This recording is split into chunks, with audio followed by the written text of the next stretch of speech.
Bonjour mesdames. Si vous regardez cette vidéo, c'est que je suis absent ou alors vous avez été absente à un cours de recherche.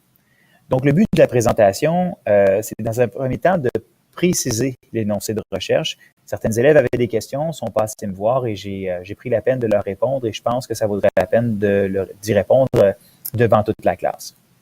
Ou alors, tu as été absente à un cours, dans le cas du groupe 402, tu as été absente, donc tu veux savoir ce que tu as à faire, ce que tu as manqué, donc la vidéo, elle est là pour toi.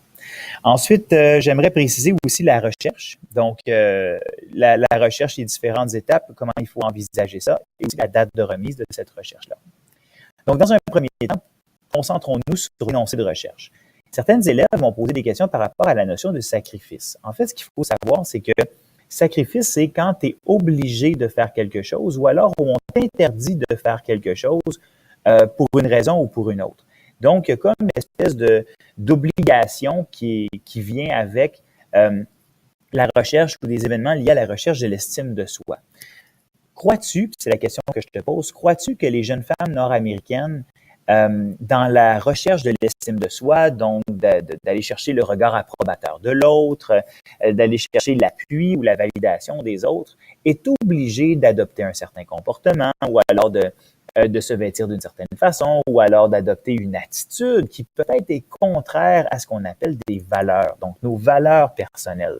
Bien sûr, quand jusqu'à la vie de jeune adulte, jusqu'à la vie d'adulte, tu es dans une recherche. Hein. Tu te poses des questions, tu observes les gens autour de toi, tu choisis tes modèles qui vont te permettre de développer justement ta vision du monde ou alors les valeurs qui vont guider tes choix.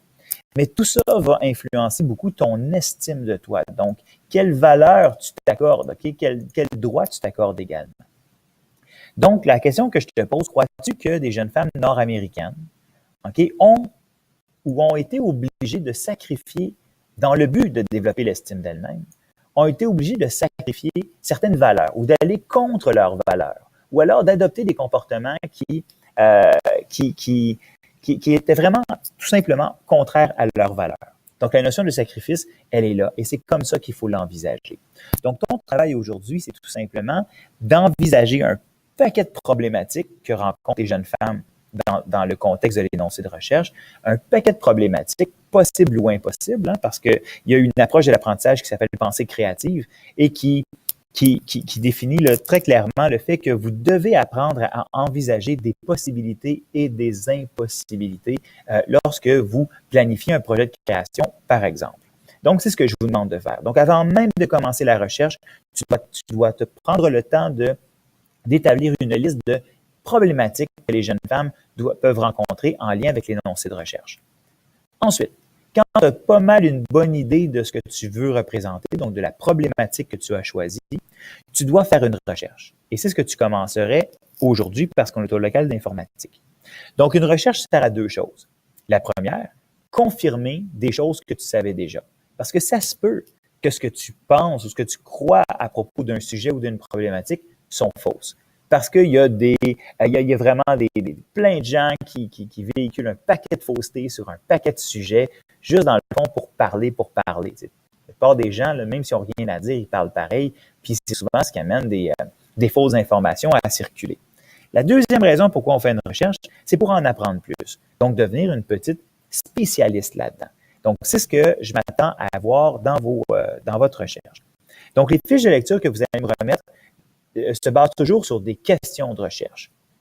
Si tu regardes ici là, dans le plan du cours de mon site, tu peux voir ici qu'il y a déjà des questions de recherche qui ont été établies. Moi, ce que j'aimerais, là, c'est que tu prennes le temps de formuler tes propres questions de recherche. Une ou deux, je pense que c'est suffisant par rapport au sujet ou au défi qui t'est lancé. Je pense que ce serait suffisant. Tu peux te servir de ça, mais tu dois formuler tes propres questions que tu vas insérer dans tes fiches de lecture, des fiches que tu vas compléter sur des sources documentaires, donc des sources bibliographiques qui sont, mentionnons-le, là, des sources qui sont valables parce que tu sais sur quoi te baser pour faire tes choix de sources documentaires.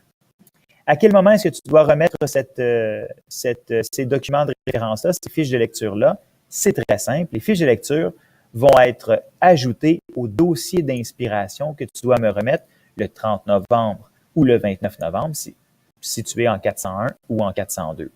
Donc, c'est ce que tu commences à faire aujourd'hui. Tu n'auras probablement pas le temps de finir ça aujourd'hui et c'est normal parce que ta recherche va se poursuivre pendant ton inspiration et aussi après la démonstration technique du prochain cours du 16 novembre dans le cas des 2 cours. Donc, j'espère que cette présentation-là t'a permis de vraiment en savoir plus sur le travail à faire aujourd'hui. Si tu as des questions, tu peux toujours venir me voir. Au revoir.